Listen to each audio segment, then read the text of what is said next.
hindi mo pa iniisip yung life after Ate Guy? Wala pa? I mean, Wala pa kasi medyo ano pa kami, parang hindi nga totoo eh. Pero medyo mahaba-habang adjustment siguro. Diba? Lalo na kapag yung nangyayari. Malalaman natin. oo. Ay, gwapo-gwapo mo. Gwapo-gwapo. Oo nga. Si Christopher De Leon. Kamukha na rin si Iya, no? Di ba parang nag-movies din sila? Yung bata, Bata pa sila. 80s. So, Kiko, ba't hindi mo pinagpatuloy? Pinahinto rin ako ng mami. Bakit?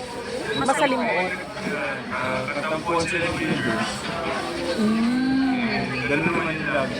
Away ba? Pero mag-best friend yun. Pero hindi mo rin hilig siguro kasi Wala sa ano ko talaga. wala. So, anong mga hilig mo? Anong hilig? Ay, anong work mo? Basta bukod sa showbiz. Pero may friends ka sa showbiz.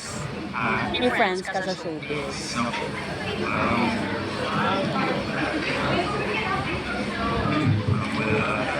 Hindi, mga kaibigan ng mga kapatid. Yun lang, nakakasama ko. So, Kiko, ano na lang, like, anong pakiramdam mo sa pagpano? Ayun, alam naman natin malungkot, pero hindi nyo inasahan, hindi. Nasyak ko po. Kasi wala namang nakakala na ganun kapatid. So, very depression. Siyempre, ikaw lang sa mga iwan mo. Kaya yung nangyayari. Kailan yung huling pag-uusap niyo? Matagal kang hindi nakita eh, meron sa text lang. Kasi ganun si mami. Kumbaga, pupuntahan ko siya pag pwede. Ayaw niya kasi yung bibiglayin ko minsan. Dahil pag may sakit siya,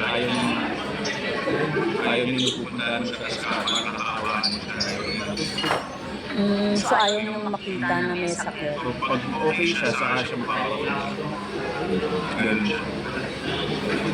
So, ano yung pinaka magandang alaala mo sa nanay mo? Like, anything that you shared with her? Ano yung pinaka fondest memory mo? Kasama kami dalawa. Or kami magkakapatid, kasama siya na kami. Nung kami mas nakakapag-usap ng mas totoo. Yung parang genuine. Pinag-usapan na maging showbiz. Kasi ayaw din naman. Part talagang hindi mo na maalis yun, pero kung nasa labas siya. Pero syempre, kailangan din moment na kayo-kayo lang. Pamilya lang. Ayun, so yun yung mga moments na hindi mo malimutan. Yung mga pinagdaan namin na mga masasayang mga memories. Yung bata pa kayo. Marami na. Like, nagbiyahe kayo? Anong pinaka gusto mong mainga ng aeroplano? Pinaka gusto mong biyahe nyo or family event? Kasama si Steve. Nag-show kami. Tapos yung banding namin, kami tatlo, ni Kuya. Kasi kami dalawa lang yung nakasama ng time ng show. Tatlo kami ikot-ikot doon. Si Ian po. Kami si Kuya, Mami. Experience. So, kanino ka close sa mga kapatid mo? Lahat kayo. So, united kayo ngayon, yung sabi mo. Ano yung pinakamagandang advice na, or any advice na natatandaan mo na binigay sa ng nanay mo na treasure mo talaga? Sa amin kasi very traditional. Importante marespeto sa kapwa, lalo sa mga nakakatanda. Lagi kang maging mapagbigay, huwag ka maging madamot, kaya ganyan siya binigay. Kasi sobrang ginto ang puso niya, hindi siya madamot. Lahat ng pwede niyang tulungan, tutulungan. Sobrang generous. pantay-pantay ba ang pagtrato niya sa inyo? Yun So, ang maganda. Wala siyang, kumbaga, lahat kami kumapantay. Lumaki kami ng pantay. And wala kasing, hindi siya, yung tawag dito, spoiled or walang hindi siya sa amin. Kasi pinalaki kami ng traditional. Kung may kasalanan ka, may alali ka talaga. Kung yung disiplina ng araw sa kanila, ganoon din sa amin. oo. Kaya lumaki kami ng may respeto, may takot, hindi yung kagaya ng mga kabataan ngayon, iba yung generation. So, sa amin, yun yung kagandahan. Tutunan namin sa kanila. So, hindi naka-apekto sa'yo na sobrang sikat siya, nag-iisa siyang superstar. Parang wala, hindi rin pumasok sa isip niyo. Nakakapag-adjust naman. Because growing up, nakakapag-adjust naman. And syempre sila ate, bata pa lang nag-artist ka na rin. So, na-adapt naman namin yung ganyan environment.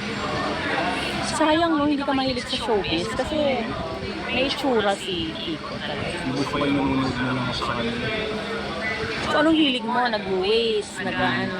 Dati, pero wala eh. Consistent. If you don't mind, ilang taong ka na? Yes. 20s lang. Yes po. Karina, guess daw. Oh, paano? Ano? Okay, Tingin mo? Ha? 28? tama, mali. 31? 40. Ay! 14. Kasi Kiko, wala talaga eh. Hindi kayo active, hindi sila active sa social media. So, walang idea ang tao sa tingin ko sa inyo. Or nakikihalubilo ka rin sa mga fans. Hindi naman ako mahirap nakita. Lahat po ng mga fans na nakakasama na ko sa kanila. Hindi ako yung mailag. So, anong idea mo? Paano makukontinue ang legacy ng nanay mo? Or nagtapos na ba dito? I mean, nandyan na yung legacy niya, no? Tingin mo. Paano makukontinue? Siguro sa mga uncle ko, mga kanila. Oo. Oo, kasi they're into acting, no? Sila nasa So, si Kiko, hindi nag-asawa. Nag-asawa ka? Pero ayaw ko siya. Okay. One tip. So, kung ngayon, last na lang, Kiko, if you were like, just imagine like, magsasalita ka sa harap ng nanay mo, anong message mo sa kanya? Like, hindi ka kasi nakapag-goodbye din, di ba? Oo, ako yung pinakawaling dumating. Saan ka galing? Sa province. So, medyo na-late na ako. Malamig na siya dumating.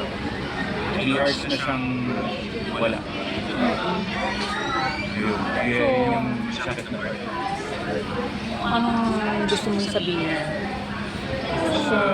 Mahal na mahal namin siya. And marami pang nagmamahal sa kanya. Bukod sa pamilya. Mga Pilipino. Dahil nasa iniwan niya ang legacy. Bukod sa pagiging artista, yung pagiging yung matulungin niya. Yung tulong ko sa niya. Hindi na tumatak sa mga tao. Kaya ang dami nilang naaalala kay mami na nalating sa lambago. Hindi madamot na kaya niyang tumulong. Kahit walang-wala na nga siya, gagawin pa niya ng paraan. Oo. Ganun po. So, naisa sa buhay mo rin? Or hindi ka makapaniwala minsan na sobra-sobra na? Ganun talaga eh. Minsan may mga bagay na hindi mo naman control. Sa importante, marami siyang natulungan. Alam naman ng mga tao yun. Oo. Kahit sila. Makikita natin sa haba ng pila sa labas. Nakakita mo naman fitness na She touched so many lives. pupunta na ako dyan. And then there was another call from the doctor through Jen. Sabi sa akin, Ma'am, i-intubate natin si Miss Villamayor. Sabi ko, intubate? Sabi ko, bakit? Tapos medyo kung mahirapan, i-intubate natin. Sabi ko, hindi, I cannot decide, hindi ako ang anak, di ba? So I called up Lot. Sabi ko, Lot, please, sabi ko ganon, go to the hospital right now, at text me na okay sa inyo na intubate yung nanay niyo. Kasi siyempre, I'm only a friend, although sa akin nag-communicate, pero siyempre, still the decision of the family. Kaya, dinext ako ni Lot na okay sa kanya, if ever na needed talaga, gawin to save her life.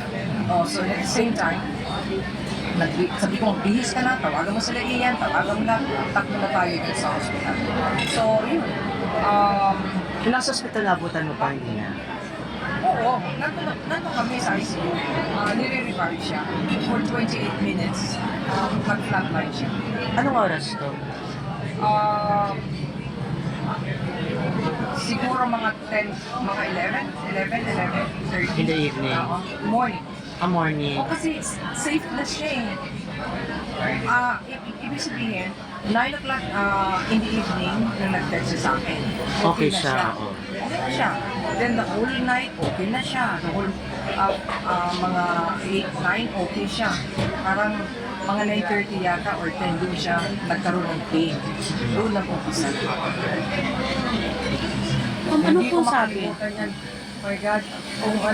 So, na-rush to the hospital, tapos andun na rin sila, dumating na rin si Lotto, dumating na si Patet, tapos then si Ian, nagkaroon ng family conference with the doctors. And yun. And okay naman siya na pabiyan siya ng buhay mga 9:58 in the evening. Nag-extend ho ba ng help ang PCSO or ikaw kay Ate Guy? Sabi ko sa kanya, nag-aalala siya. Pero sabi ko, huwag siya mag-alala. Nandito ako. I'll see to it na maayos yung kanyang bill sa medical city. So yun nga po, kayo po ang nag-settle or... By tomorrow. Pero yun Pero nga, ang ang PCSO nabutan. will help also. Ano? Ang PCSO and the Office of the President. Through my effort and of course, basta huwag na mag-alala, yan ay tulong na gagawin ko para ma-zero billing. So before siya nagpunta ng hospital, you were in touch with her? Always, every day. You're one of the closest din pala. Yes. Paras kasi kayong taga Yes, Bicol. oo. Ninang siya ng anak ko si Maki. And ano siya, nagko-confide siya sa akin kung ano problem, gusto niya sabihin. Ako naman laging nagpasakay sa kanya, Mare, that's life, you know, narito lang ako, nandiyan ang pamilya mo, nandiyan ang mga kaibigan mo, huwag ka makalala. It's always worried. So bago siya idala sa ospital, may mga saloobin ba siyang shinare sa'yo? Like, takot ba siya or nag-aalinlangan siya? Yeah, ayaw niya pa sana eh, pero parang kailangan na. Kailangan. Kasi if you recall, dati yata, nag-flatline na rin siya. Or, For 3 minutes. Okay. That was last year. Last year or the other year? Parang ganon. so is this I her, wasn't there when it happened. is this her second angioplasty or No, first? First time. Thank you. Salamat po ulit. Iniligtas mo po ang buhay ko. I love you very, very much, Mare. Sabi ko, maraming salamat sa Panginoon. Napakabait niya, Mare. Kapit ka lang sa kanya. At narito lang ako, nakamonitor. I love you too. Magpahinga ka muna. sabi ko, mamaya ka na mag-text. Oo, tama Kasi na. kakaano lang swing kasi we're praying, hinihingi namin na extend pang buhay niya, and all the doctors did their best para ma-save siya.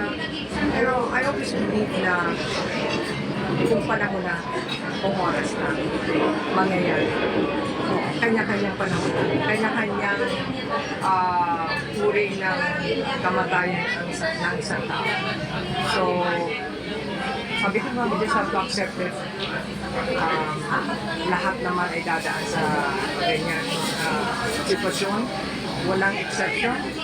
So, tanggapin na lang, i-offer sa Panginoon at pagdasal na sana ay masayang-masaya siya sa piling ng ating mahal na Panginoon. And I'm sure masaya siya. Ang dami nagmamahal sa kanya. Kitang-kita niya yung pamilya niya, yung mga nasa media, yung mga kaibigan niya, yung mga fans, especially na riyan. Talagang kitang-kita ng dalawang mata natin. I'm sure she's just around there watching us. Mare, I know you're very happy. Although gusto mong pang mabuhay, pero we did all our best, especially the doctors, your family, we prayed. So, wala kaming nagawa, nandiyan ka na sa Panginoon. So, ikaw na lang magdasal sa aming lahat na narito sa lugar. So ma'am, bilang isang Bicolana, how do we continue the legacy of Miss Nora Honor? Since si Maringay ang naglagay sa mapa sa Iriga City, no? Yung aming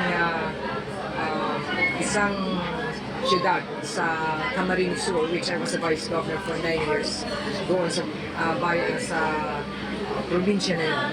Gusto ko i-propose na magkaroon siya ng, if not a museum, at least ribulto ng isang national artist na nagbigay karangalan hindi lang sa bansang Pilipinas, kundi in particular, lahat ng Bicolanos. Binigyan niya ng karangalan.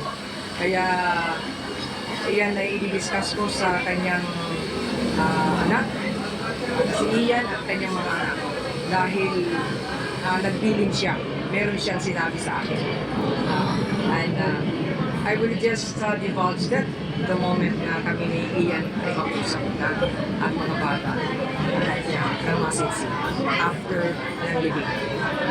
Ang alam ko nga, meron din siyang biopic na gustong, diba, movie niya. Marami ba na? Remember, she made about 175 movies. And talaga namang iba si Nora. Ibang-iba. Ako, I'm a singer, I am a recording artist, I am a performer, pero pagdating ko sa boses, she's one of a kind. She's one of a kind. Hinahanap ko yung mga flats niya, yung kanya mga sharp, pag kumakanta. Perfect. Ang galing niya. I'm sorry to her. God-given talaga. God-given. Very angelic ang kanyang boses. Talagang galing sa Diyos ang kanyang talent. So, I'm so proud of her. And I'm really happy. I'm lucky. Kasi sa mga kaibigan niya, ako nandoon bago siya kumana. You're lucky, ma'am. Hindi ko pa ang alam eh. Ate Kamake.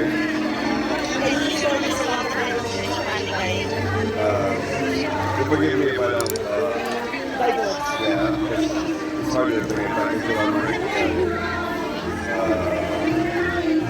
Yun na. Ano na kung magandang memory na share about Ate in her, of course, these recent months.